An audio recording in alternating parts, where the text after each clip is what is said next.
आमची खारू मोडी आहे. बघा बघा किती भूक लागली, किती भूक लागली. ते म्हणतात खारूला खारू सोदा. शिमणी भाजी, शिमणी भाजी. वरती ये, लवकर वरती, मी दुसरा देते. ये, हा ये, चल मी दुसरा देते. हे hi guys, welcome back to my channel. आणि तुम्हाला सगळ्यांना मला खारूची नवीन अपडेट द्यायची आहे गाईज.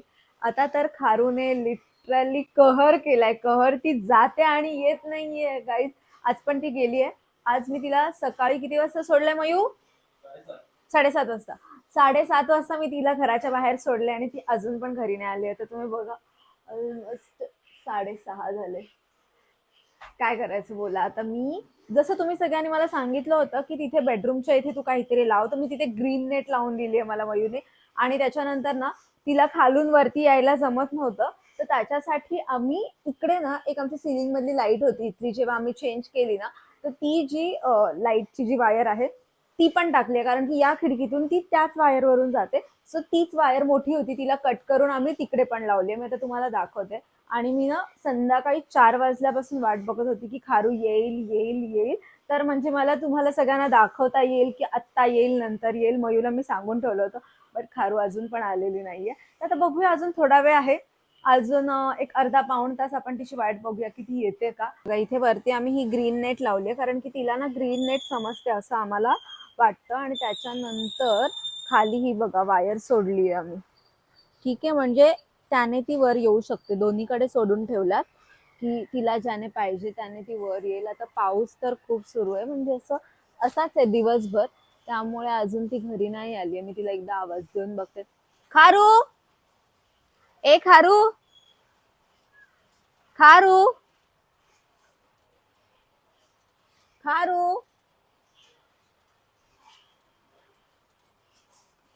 वाव गाईज, माझ्या नवऱ्याने स्पेशली मके बनवले. या मके खायला मके खायला. सगळ्यांनी. मी बोललेली गाईज की मला मके खायच्यात. एकदम भारीवाला क्लायमेट झालाय आणि मी बोलले की मला मके खायच्यात. लगेच गेला दुपारी आणि मके घेऊन आला. ओ माय गॉड, कसले दिसतात ना, टेम्पटिंग. क्लायमेट किती भारी आहे. हिला म्हणलो बाहेर जाऊन खाऊ, ती बोलते नको. नाही, कारण की तुम्हाला पाऊस माहित जास्त आहे. नाहीये, पाऊस तर आहेच, पण मयू घरामध्ये एवढे भारी मके बनवतो ना. हो, आता बनवलेत, नंतर जाऊन बाहेर खायचं. एक गुणाचा माझा नवरा एवढा भारी बनवतो ना, काय काय काय काय काय काय. मग असं बाहेर जाऊन खाण्यापेक्षा असं घरात नवऱ्याने बनवलेलं खाण्यामध्ये मजा वेगळीच असते. काय गाईज, मस्त ना, खा की. तुला असं खाता नाही येत ना, तू काढून खा. मी असं नाही खात गाईज. की एक एक पीस काढून खाते, एक एक म्हणजे दाणा. एक एक दाणा काढून खाते मी. त्याला संध्याकाळ होईल, कदाचित रात्र पण होईल. पण मला तशीच संध्याकाळ सवय आहे. झाले. मी तसाच मका खाते. मस्त आहे. खारूचं सगळं आम्ही मांडून ठेवलंय. काकडी, फरसबी, गाजर, काजू. खारू काय बाई अजून येत नाहीये. आणि खारूने हे नवीन सुरू केलंय. मला तर असं म्हणजे प्रश्न पडलाय, मयू ती आता मोठी एक मोठी होत एक चालली दिवस आहे. बाहेर राहते पूर्ण, पुन्हा दुपारी येते दुपारी 3-4 येते. वाजता, त्या दिवशी राहते, पुन्हा सकाळी जाते, पूर्ण दिवस बाहेर राहते, परत दुसऱ्या दिवशी दुपारी येते. असं तिने सुरू केलं आता शेड्यूल.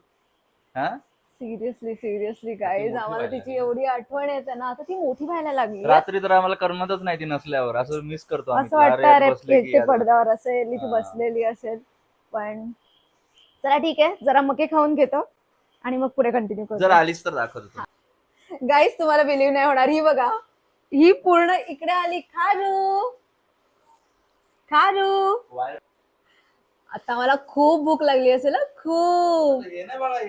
हे नाही खायचं, हे तिखट आहे. जा. काय हे तिखट आहे बाळा, हे बघ, हे बघ. काजू दे, काजू दे तिला. हे नको खाऊस. खारू, आली का फिरून तू? काय ग, बघा बघा बघा किती भूक लागली, किती भूक लागली. पण किती फास्ट खाते. नाही नाही, ती अंगावरच बसून खाईल. गेली. हा खा. ओ किती भूक लागली. खा खा. तिला वाटतं मी पळाली बघा बाहेर परत. अगं खा. तिचा काजूच पडला. चल ये वरती, चल मी दुसरा देते. ये वरती, ये मी दुसरा देते. वरती ये लवकर, वरती मी दुसरा देते. ये, हा ये, चल मी दुसरा देते. हा घे, मी आणते तिला. काजू माझ्या हात मसाल्याचे आहेत. काजू शोधते. काजू आता मी काजू दाखवते. खारू, खारू, मयूचा फेवरेट आहे आपण. खाते का ते काजू? आज आली हा, लेट आली पण आली. बघा पूर्ण भिजली, अंग बघा पूर्ण. हे बघा. हां सॉरी नाही डिस्टर्ब करत मॅम तुम्हाला. पूर्ण भिजली आहे ती, भिजत आली. पण मयूर ती आली कशी एवढी भिजत? म्हणजे तुला माहितीये मयूर, जर आपण 5 मिनिटं तिथे थांबलो असतो ना खिडकीच्या, तू मक्यासाठी आवाज नसता दिलास ना, तू ती येताना दिसली असती. पण ठीक आहे, मी परत नंतर कधीतरी ती आता वरती कशी चढते ना, मला पण बघायचं आहे तिथून. तर ते आपण लवकरच बघू पुढच्या व्लॉगमध्ये. आज तर ती घरी आली आणि आता ती बाहेर जाणार नाही. मी बोलले ना तुम्हाला, तिचा यायचा टायमिंग तर झाला आहे. आता 2 दिवस ती 3:30 वाजता येत होती दुपारी, आणि आज मॅडम आल्यात 6:30 वाजता. हां मला पण मी आपले मके बनवले, बोलू चला आता खाऊयात आणि आपलं बसू. कारण की 2 दिवस तिने तसंच केलं. 1 दिवस गेली, दुपारी आली, ठीक आहे, 1 रात्र पूर्ण आली नाही. परत सेकंड म्हणजे त्याच्या 3rd डे गेली, ती पण रात्र पूर्ण आली नाही, मग दुपारी आली. आणि काल ती गेली सकाळी आणि दुपारी 3:30 वाजता परत आली. सो आज पण परत गेली. आणि सकाळी तिची जायची एवढी गडबड असते ना, 7-7:30 वाजता. म्हणजे सोड मला असं नुसतं इकडून नाचणार तिकडून नाचणार असं असतं. आणि मग त्याच्यानंतर खिडकी उघडी केली की लगेच जाणार. ओ काय म्हणजे चिमणी बघा कशी चिव करते ना बाबू. बाबूला काजू पाहिजे असतं, काजू. आणि हल्ली पिस्त्यावरून ती काजूवर शिफ्ट झाली आहे. पहिलं पण आवडायचं तिला काजू, पण मध्यंतरी तिला जरा पिस्ता आवडतो. मुडी खारू आपली काहीच, आमची खारू मुडी आहे, म्हणजे काही आवडू शकतं. खूप साऱ्या खारू शेंगदाणे खातात, बदाम खातात, पण आमची खारू शेंगदाणे आणि बदामला तोंडच लावत नाही. मी लहानपणापासून, म्हणजे ती लहान होती ना तेव्हा मी तिला भिजवलेला बदाम पण ट्राय केलेलं, पण तिने नाही खाल्लं. ते पण नाही खाल्ले. म्हणजे मला एक कमेंट आली होती की तुम्ही तिला पंपकिन सीड आणा, तर ती पण नाही खाल्ली. इथे मके पण ती लहान असताना खूप आवडीने खायची, पण तेच आता तिला नाही आवडत. आता हिला असं वाटतं की माझ्याकडे अजून एक काजू आहे. हां आता गेली मकांनी शोधते काजू कुठे माझा. बाळा काजू नाही आपल्याला, काकडी खातो आता. सारखं काजू कसं देणार तुला मी, मग ते चांगलं नसतं ना तेवढं काजू खाणं. हां खारू आपण मके बनवलेत, पण ते स्पायसी आहे, तू कशी खाणार. काय ग कुठं झालीस गिरून. हो चिमणी माझी कशी चिवचिव करते. चिमणी माझी. आता माझ्या हातात आहे इथे पंपकिन सीड. मी देते तिला, बघू खाते का ना. तेच आता पिस्ता दिला तर बघा लगेच खाईल. हां पिस्ता कोणाला पाहिजे, पिस्ता.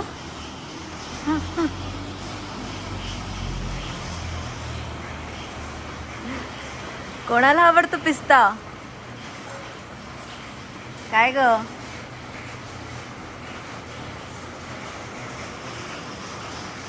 सगळे म्हणतात खारूला खारू शोधा. हां पण त्यांना काय माहिती, आमच्या खारूने ऑलरेडी खारू शोधलाय. खाऱ्या शोधलाय. खाऱ्या मयूरने नाव ठेवलंय त्याला, खाऱ्या शोधलाय. 2 दिवस नाईट करून आली ती. तो खाऱ्या आम्ही ऑलरेडी शोधला, आम्हाला शोधायची गरजच नाहीये. आल्या बघा इतकी भूक लागलेली असते ना आम्हाला, खूप भूक लागलेली असते आम्हाला. गाईज इकडे माझा मका थंड झालं, पण मला जरा मका खायला मला जरा वेळ लागतो त्याच्यामुळे. मयू तू मला ह्याचे दाणे सोलून द्यायचे.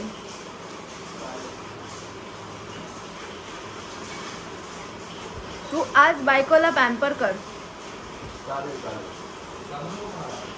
नाही सांगत मी व्लॉगमध्ये, तर मी अजिबात सांगत नाहीये गाईज. माझा नवरा अजिबात मला म्हणजे ते दाणे काढून देत नाही गाईज. असं माझ्या नवऱ्याने मला सांगितलंय की तू ब्लॉगमध्ये सांगू नको. हां सो गाईज तुम्ही पण कोणालाच सांगू नका, मी पण कोणालाच सांगत नाही.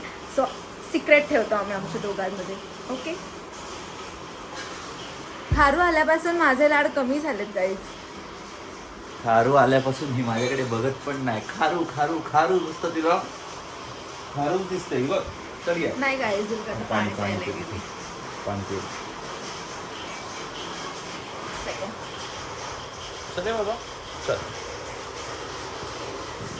पण गाईज माझ्यावरचं प्रेम खारूवर शिफ्ट झालंय मयूचं. ते आता पिस्ता खाण्यामध्ये. बाय द वे तू मला मका सोडून देणार होतस. हो देतो ना, सोडून देतो, सगळं खाऊन पण देतो पाहिजे तर.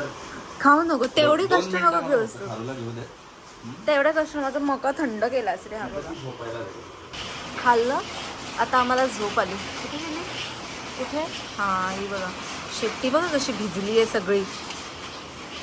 लगेच आम्हाला झोप आली. आम्ही लगेच झोपायला गेलो. जा झोप.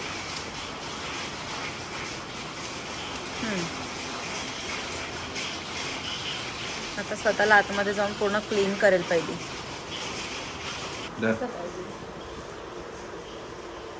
असे लाड करून घ्यायचे असतात गाईड नवऱ्याकडून. येस टेस्ट वेगळी लागते ना नवऱ्याच्या हाताने खाल्ल्यावरती. माझे लाड पण करायचे की नाही गाईज. मी पण एक छोटी खारू आहे. अरे पण मोठी खारू आहे सॉरी. मोठी खारू आहे मोठी खारू. तुझ्या हाताने खाऊ शकतेस. तिला जे पाहिजे ती बाजारात जाऊन आणेल का? नाही ना, आणतो तिला पाहिजे ते. एवढं करायलाच तू पाहिजे. तिचे लाड करतोस तू माझे पण लाड कर. तर मोठी खारी. माझ्यावरती. ओके गाईज बरोबर ना. खाऊन घेत आता. आणि काय गुणाचा नवरा आहे माझा. मला भरवतोय जरा. आता आहे ना तिचं कन्फ्युजन संपलंय मला वाटतं एकदम. ती प्रॉपरली आता बघ आज घरी कशी आली. म्हणजे आता ती राधा काकींच्या इथे जाणार नाही. आता तिला आम्ही ती नेट पण लावली आहे. याची ती होती ती ग्रीन नेट.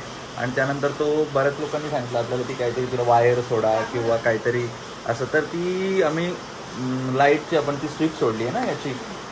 तर एकदम ती परफेक्ट. आज आम्ही व्हिडिओ बनवत होतो, आम्हाला वाटलं नाही येणार ती, पण परफेक्ट टायमिंगवर पोहोचली. म्हणजे कधी जर चुकून आपल्याला समजा जर काही काम लागलंच तर आपण तिला थोडीशी विंडो जरी ओपन ठेवलं तिला खायला ठेवून द्यायचं. खूप कमेंट आहे त्याच्यामध्ये की म्हणजे जर खारू घरात असेल तर मग तुम्ही कुठे जाता. ॲक्च्युली खरं सांगू तर खारू जेव्हापासून घरात आले ना एक माणूस तरी घरामध्ये आम्ही असतोच. म्हणजे जर मला आणि वयूला काम असेल तर ॲटलिस्ट दर्शन तरी मग इथे असतो खारूजवळ. तर एक माणूस असतो. पण मला आता असं वाटतंय की ती एकटी राहू शकतो. आम्ही 4-5 दिवस असतो. कारण 4-5 दिवस आम्ही एकदाच फक्त राकेशकडे गेलो होतो. त्यावेळेसच मला वाटतं 4 दिवस गेलो होतो. पण त्यावेळेस पण इथे एवढी बाहेर एकदम छोटी होती ती. तेव्हा ती बसायची नॅपकिनमध्ये वगैरे. आणि आता दर्शन वगैरे येतो आहोत. म्हणजे आम्ही 1-2 दिवस ॲडजस्ट करतो काही पण. कारण तिला एकटीला नाही सोडत आम्ही. आम्हाला माहिती आहे ती रात्री येते कधी पण. रात्री नाही संध्याकाळी वगैरे येते. मग तिला खायला द्यायला पाहिजे टायमिंगवर. तिचं झोपायची व्यवस्था करायला पाहिजे. सगळं असतं. गाईज आपण ना आता खारूला हे निलगिरी लावूया. कारण की ना खारू बाहेर फिरत असते आणि बाहेर फिरताना एखादा पाखरू किंवा काहीतरी तिच्या अंगावर वगैरे चढू शकतो किंवा मुंगी जाऊ शकते आणि ते आपल्याला कळणार नाही तिच्या इतक्या केसांमध्ये. तर त्याच्यामुळे हे निलगिरीचं ऑइल आम्हाला डॉक्टरने सांगितलं होतं की त्यांना लावायचं. थोडंसं एखादं बोटाला थेंब म्हणून घ्यायचं आणि लावायचं. तिला तर त्याचा वास पण सहन होत नाही गाईज. आता मयू तिला काढतोय. झोपेत आहे कारण की असं तर ती लावून देत नाही. त्यामुळे ती झोपेत असते ना त्यावेळेसच आम्हाला तिला हे लावायला लागतं. कसे झोपले बघा. ठीक आहे तसंच ठेव. मी बाजूला घेते हे ऑइल. ती बघा पळाले आतमध्ये. पोटाची इथे पोटाची इथे चाटणार ती पोटाची म्हणून नको. वरती लावायची. उडी मारलेली आहे ते बघा. अशी पळापळ असते ती निलगिरी लावल्यावरती. पण ते त्यांच्यासाठी चांगलं असतं. त्यांच्या अंगावरती पाखरं नको व्हायला म्हणून. ए खारू चल ये खाली. डायरेक्ट खिडकीत उडी. चल ये. आता येणारच नाही कारण की तुझ्या हाताला निलगिरीचा स्मेल आहे ना. चिडली बघा कशी चिडली. चिडकी. चल ये माझ्याकडे चल. आले आले आले. चावेल ना पटकन रागात आहे. काय झालं बाबा? काय झालं? काय झालं? काय लावलं तुला? हा काय लावलं तुला बाबू? निलगिरी लावली तुला. तुझ्यासाठी चांगलं आहे ते. हा काय का? जा झोपायला जा आता. आता जा झोपायला. जा जा जा तुझ्या जागेवर. जा जागेवर तुझ्या जा. जा थोडं ती पुसेल आता सगळ्याला ते स्मेल. तू नको पुसूस. गेली काहीच परत हे बघा वरती गेली. लाडू वरती गेली. चल ये बाबा. आता असं स्वतःला क्लीन करेल पूर्ण. काय काय लावलंय तुला? हा काय लावलं बाबूला? काय ग कशी झालीये बघा आता ती बाहेर फिरून फिरून. हा कशी झालीये बाहेर फिरून फिरून बघा. केस कसे झाले, किती छान केस होती आणि आता बघा शेपटी बघ. हा ही बघा मध्ये बघ कसं ब्रेक आला तिला. जा झोप जा. नाही आता ती क्लीन करणार. हा स्वतःला क्लीन करणार आधी. जा झोप. तर काही तुमच्याकडे पण असं खारू वगैरे असेल ना किंवा कुठलाही प्राणी असेल तर थोडंसं निलगिरीचं ऑइल घ्यायचं आणि त्याच्या अंगाला ते पाठीला लावा जेणेकरून त्याची जीभ खूप वगैरे ते जास्त घेऊ चाटलं नका, नाही तर ते पाहिजे. चाटलं ना तर ते काही प्रॉब्लेम नाहीये तसा, पण उलटी वगैरे करू शकतात. बाकी काही नाहीये, पण त्यांच्या अंगावरची पाखरं निघायला खूप हेल्प होते. सो गाईज हा ब्लॉग आपण आता इथेच एंड करूया. सो लाईक करा, शेअर करा आणि चॅनल सबस्क्राईब करा. Keep watching guys. विसरू नका नक्की.